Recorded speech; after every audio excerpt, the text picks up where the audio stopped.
Hi guys, happy Sunday. I hope you guys are having an awesome weekend. I was just chatting with Isaac this weekend because he loves to go shopping and he's looking for new things to shop for my birthday because it's coming up this month. He was asking me if I wanted knives for my birthday, and I actually have plenty of knives, so I was telling him no, I don't need more knives, but it made me think it would be a great idea for a video for today is to come in and share with you guys the essential knives that you should have in your kitchen. I remember when I first went away to college and had a kitchen of my own, I needed to get knives, and so I got one of those knife blocks that they have at like Target and Walmart and all those things. It came with like 25 different knives, and hey Milan, nice to see you. I haven't seen you in ages. And so I had all these different knives. I had no idea what to do with all these different knives, and I was super confused, didn't know how to use them properly. And so today I want to simplify for you like what are the knives you actually need, because you don't need 25 different knives that come in the knife block. There's actually really only about 3 knives that you should have in your kitchen that will help you create delicious food. So today I'm going to go over those 3 essential knives, and I also have a bonus one that I want to share with you, a bonus knife / utensil that you should have in the kitchen that will make life a lot easier. So I'm going to be going over those today. And before we dive into all that, I just want to talk a little bit about purchasing knives and some things you should know if you're looking to get a new knife. So the first thing is, if you're like a college kid and you just want to make a low investment, totally fine for you to buy a knife that comes with like a knife block or something. Oh wait, I'm getting a pop-up. Let me just clear this. It's totally fine to buy like a knife block if you want to start there, but if you are going to be in the kitchen and you really want to have a knife that you're going to use consistently a lot, or if you're starting to cook more often, then you want to invest in getting a good knife, because the knife is really like an extension of your arm. You want to make sure that it's a good knife. And the thing is, there's a couple reasons why it's important to not just buy them in a set. The first is that you want to try before you buy. So you actually want to feel the knife in your hand and make sure that it feels comfortable, because different knives have different weight to them, a different shape to the handle. They can be made out, the handles can be made out of different things. So they could be made out of wood or plastic, metal. It could be that the blade actually continues all the way into the handle, so it's going to have a little bit more heft to it versus a blade that doesn't continue all the way through the handle. So you want to be able to like put your hand on it, feel it, like, do I want something that's a little lighter, or do I want something that has a little bit more heft to it? So you really want to make sure that you try before you buy when it comes to your knives, because it's really important that it's comfortable. You're going to be using it a lot in the kitchen. The other reason that it's good for you to buy the knives individually, or a la carte if you will, is that a good knife is worth investing in. You want to make sure that it's going to be able to handle a lot of action, and a blade is not made out of good materials. It can easily start to chip or bend, and it's not going to last a long time. So you want to make sure that you get a knife that's made out of good materials, and that doesn't necessarily mean that it has to be super expensive and spending hundreds and hundreds of dollars on your knife, but just making sure it's made out of good materials is the most important thing. So you do want to invest in getting a good knife, and buying them individually makes it a little bit easier for you to invest in just the ones that you need versus buying a huge set of like 25, 30 different knives and having ones that you never need, you don't know how to use them. So just focusing on the individual ones that are going to be of the most use to you in the kitchen. So that's the 2 things I wanted to share with you about purchasing knives. Let's get into the actual knives of what you should have in the kitchen. So the first knife that you should have in the kitchen, absolute essential, number 1, is a chef's knife. It's also might be called a butcher's knife or cook's knife.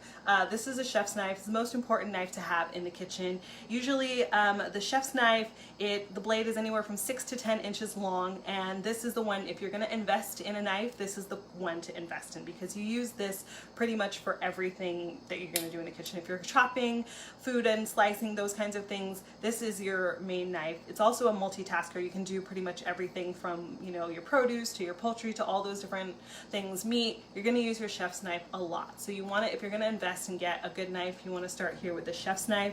And they come in, like I said, different sizes. So you can see this one's a little bit longer, this one's shorter. There's also different styles. So this is a French style. You can see it kind of like tapers down to the end. There's also a Japanese style knife, and this one has something called a sheep's foot, and you see it actually tapers on the top, so this edge is more straight versus the top will taper down. This was a knife I actually did bring back from Japan, super sharp, and that's something to know about your knife. Sharp is essential. You want to have a sharp knife, so you want to make sure your chef's knife is super sharp all the time, because a sharp knife is actually a safe knife. A sharp knife will cut directly into your food. You don't have to worry about it slipping and sliding and slicing into you. So a sharp knife is essential. No matter what kind of knife that you're using, you always want to make sure that your knives are as sharp as they possibly can be versus walking around with a dull knife. So I'll talk a little bit more about maintenance at the end of this, but that's the number one thing to know, is that a sharp knife is super important, and it's actually a lot safer to have sharp knives in your kitchen than to have dull knives, because those are the ones that will slide and cut into your fingers. So the next knife that we have is a paring knife, or it's also sometimes called a utility blade. And these are shorter ones, kind of like, looks like a miniature version of the chef's knife. And the difference between the chef's knife and this knife in terms of how you would use it is this one's more about precision.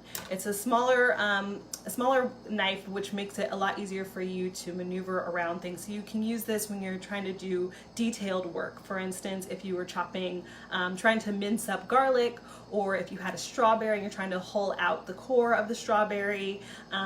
I sometimes use it when I'm chopping up cherry tomatoes and I want to get them really small. Peeling vegetables is something else that this is good for. So this is your paring knife. The blade on this one is about 2 to 4 inches long, and again, this one is something you use more for like precision work, if you're going to try to really focus on the details. This knife is not one that you necessarily need to invest a lot of money in. You can get a pretty good one for relatively cheap. A lot of the knives I have, a combination of the Victorinox knives, which is a Swiss brand, and then I also have my Japanese knife, and I didn't spend a super ton of money on this knife. I think, I don't know, maybe $15 or something that I spent on it. And then this one, I think I grabbed this from my mom's house, honestly. I have no idea where this knife came from, but it's in my collection. So yeah, it's always fine to take your knives from family members if they're not using them. So the next one to use that you want to have in your kitchen is a serrated edge knife. And the serrated edge refers to the shape of the blade. And I'm going to show that to you right there. So you can see the serrated edge. I have a couple different examples of what the serrated looks like. The serrated edge, instead of having a straight edge like the chef's knife, you see it has a jagged edge. And the reason that you would use this you would use this kind of knife is for when you need to cut into something that has a texture that's different on the outside than what's on the inside. For instance, bread, it has a nice crusty exterior, but it's soft on the inside. Or for waxy fruit, like a tomato, it's waxy on the outside and soft and juicy on the inside. And what this allows you to do, it provides grip. So the little jagged edges grip, the teeth grip into the texture of the surface of whatever you're cutting into, and it allows you to use this one more like a saw. So you can cut into something back and forth. So instead of that smooth edge that slices into something, this one, you use it more like the jagged edge, like a saw. So you can cut into things, and it will allow you to keep that grip. It won't slide around on the surface. So if you've ever tried to cut into a tomato with a straight edge, you might have had the experience where your knife kind of slides around on the surface of the tomato. If you get a serrated edge, it makes it a lot easier because those teeth will grip into the tomato, goes directly in the direction that you want it to, and you don't have to worry about cutting your fingers, cutting it to your hand. So really important to have the serrated edge. This is also good for any other kinds of like waxy fruits and vegetables, cutting layers into a cake. I like the long one especially because it gives you more surface area for doing that. So if you're cutting into a cake and you want to make cake layers, the serrated edge is really great for that. Any kind of baked goods where they have like a nice crusty exterior, this is great for cutting those into. So yeah, definitely suggest a longer blade with these ones because you can get around doing more if you have a longer blade on your serrated edge. I've never felt more like an adult than learning how to use my knives. Thanks, Colleen. This is Adulting 101 right here. You're going to learn everything you need to know. So those are all of the knives that I would say, those 3 knives that you should have in your toolkit of knives in your kitchen. The bonus one that I want to share with you is having a pair of kitchen shears. Kitchen shears are basically, yes, they're just like scissors, but any job that I have in the kitchen where I can use a set of scissors instead of having to cut in with a knife, I will grab my kitchen shears. So this comes in handy whether it's opening packages, I'm chopping up like herbs and I want to just chop those up directly into a pot, or I'm cutting up green onions. What else do I use this for? If I'm cutting off fat from a piece of meat, all those kinds of things. It makes it a lot easier if you use the kitchen shears instead of having to get a knife and then trying to balance with a knife. Most of us feel more comfortable with a pair of scissors. You've been practicing with scissors since you were like 5 years old in elementary school, so you'll feel a lot more comfortable using a set of kitchen shears. The thing that I recommend if you are going to buy a set of kitchen shears is to make sure they actually are kitchen shears, that they're meant for using in the kitchen. And the other thing is you want to make sure that they come apart and that they can separate into 2 separate pieces. And the reason this is helpful is because it makes cleaning a lot easier, so you can make sure you don't get any food gunk in here stuck in between the joints of the scissors. And then also you can take this to your knife sharpener to make sure that the blades on your shears are also very, very sharp, because as I also already mentioned, sharp blades are safe blades, so you always want to make sure everything in your kitchen is sharpened regularly. So that is the 4 that I wanted to share with you, and I wanted to go over before I let you leave a couple tips on taking care of your knives so that you always have them in good working condition for creating dishes at home. So the first thing is about cleaning your knives. So first and foremost, do not stick your knife in the dishwasher. Repeat after me. Never stick your knives in the dishwasher. If you want to ruin a knife, the best thing to do is stick it in a dishwasher. The dishwasher creates a lot of pressure and it will basically destroy the blade on your knife. So if you have a good knife, do not stick it inside the dishwasher. You want to wash it by hand, and it's after you finished cleaning your knife, you want to dry it off immediately, because water sitting on metal creates rust, so eventually you can rust the blade of your knife if you leave it wet all the time. So do not put your knives in the dishwasher, everyone. Make sure you wash them by hand and dry them after you're done. The next thing is storage. Don't just throw your knives in a drawer and just leave them. Like, first of all, that can be dangerous if you just like stick your hand in a drawer with a bunch of knives and trying to find the handle. I remember at my mom's house, she used to have a drawer that was full of knives and other things. So like I'd be reaching for a utensil and then all of a sudden I feel a blade up against my finger. Not safe. So make sure you store your knives properly. There's a couple different ways that you can store knives. If you do have a drawer that you're going to put your knives in, then you want to make sure that you put some guards on the blades to protect the blades and protect your fingers. So you can find, these are just some cheap ones I found on Amazon. You can put these on the blade of your knife, so that will protect the edge of your knife and make sure that it doesn't get dulled or ding into things and it doesn't cut into your fingers.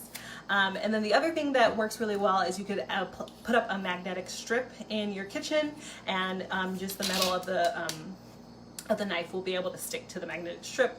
You've probably watched, if you've seen on Food Network or something like that before, you've seen the magnetic strips. Those come in super handy if you're able to put one of those up in your kitchen, and it will protect your knife from dinging into things, keep your blade edge nice and sharp.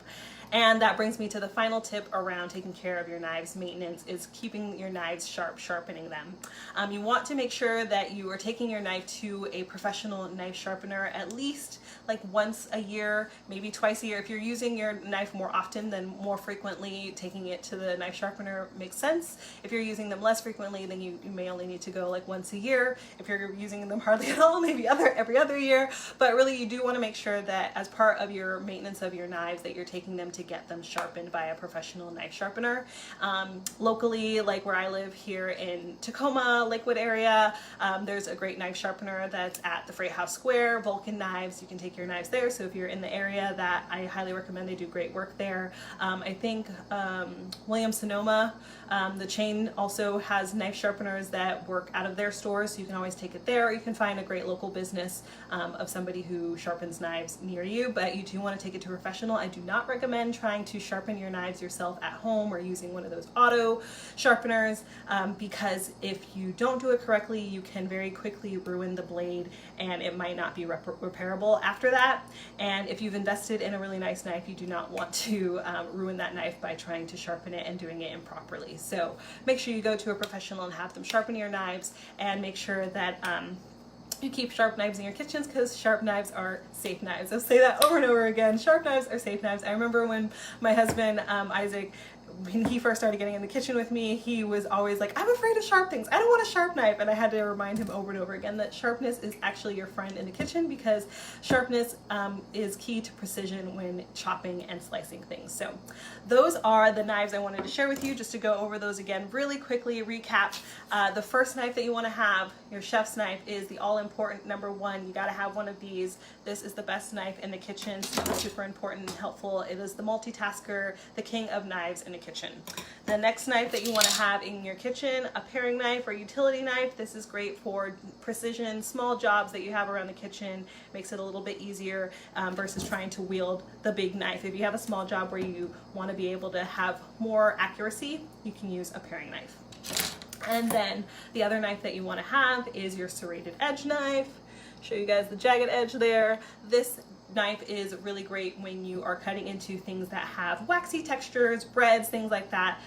It'll make sure that you have more grip up against anything that you're cutting into, so it won't be sliding around. Those little jagged edges will make sure that it stays in place. And finally, your bonus, the kitchen shears. Super helpful and important to have. These are actually ones that I use probably more often. Besides, these are probably the two I use the most often, the kitchen shears and my chef's knife. Besides the other ones, those kind of have specialty jobs, but I definitely recommend having a good pair of kitchen shears around as well. So those are all the things I wanted to share with you today. Thank you guys so much for joining me. I think if you have any questions about knives or other kitchen utensils, things like that, where to find it, what to do, feel free to leave me a comment, send me a direct message. Happy to help, and I hope you have an awesome weekend. Bye guys.